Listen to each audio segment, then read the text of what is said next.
Bonjour et bonsoir à tous, continuons notre tour du monde, mais cette fois-ci sur le plus petit pays du monde, Sealand, et franchement, il y a de quoi être étonné. Non, Sealand n'est pas un énième parc aquatique, mais bien le plus petit pays du monde. Étendu sur une surface de seulement 550 m², le pays compte entre 1 et 5 habitants selon les périodes. Cette plateforme, ancienne forteresse militaire durant la Seconde Guerre mondiale, est une principauté. Elle possède une constitution datant de 1975, un drapeau, une monnaie, des timbres, un gouvernement, le prince Paddy Roy Bate est un ancien major de l'armée britannique et même un passeport sealandais. Cette micronation se trouve à 10 km des côtes anglaises, aux alentours de Suffolk. Voici maintenant une petite histoire, histoire d'en apprendre un peu plus sur ce mystérieux pseudo-pays.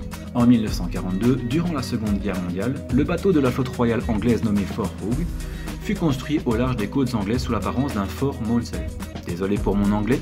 Lors de sa construction, il comprend alors un radeau flottant posé sur une superstructure composée de 2 tours unies par un pont qui avait alors été prévu pour soutenir d'autres structures toujours inexistantes. Le radeau fut alors remorqué jusqu'à un banc de sable où il fut inondé intentionnellement de telle manière que la coque puisse couler dans une position de repos au fond de l'eau.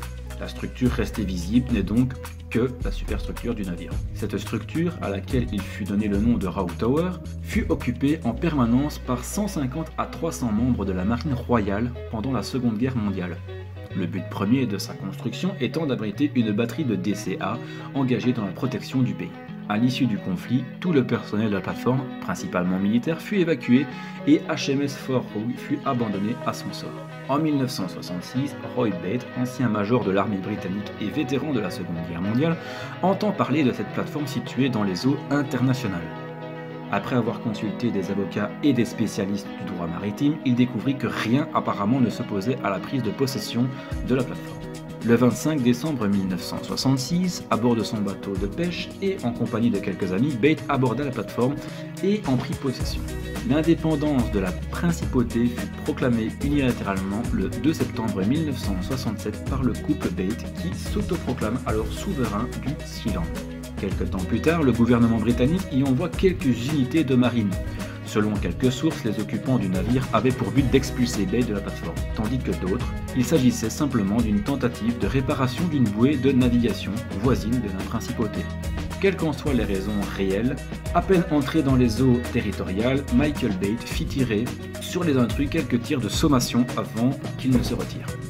Accusé de détention illégale d'armes à feu, Michael est traîné en justice par le gouvernement britannique. Le tribunal de l'Essex, qui le jugeait alors, lui donnera finalement raison le 25 novembre 1968, la Cour reconnaissant ainsi que Fort Hugh se situait en dehors de sa juridiction dans les eaux internationales, reconnaissant donc que ce territoire n'était pas britannique sans toutefois se prononcer sur une possible souveraineté étrangère. Le 25 septembre 1975, le prince Roy Bate présenta la constitution de la principauté de Sealand rédigée par son premier ministre, le professeur Alexander G. Hackenbach, qu'il vient tout juste de nommer à ce poste. Si vous souhaitez en savoir un peu plus sur ce mystérieux pays, je vous invite à vous informer dans les sources qui seront mises évidemment dans la description. Si la vidéo vous a plu, n'hésitez pas à vous abonner.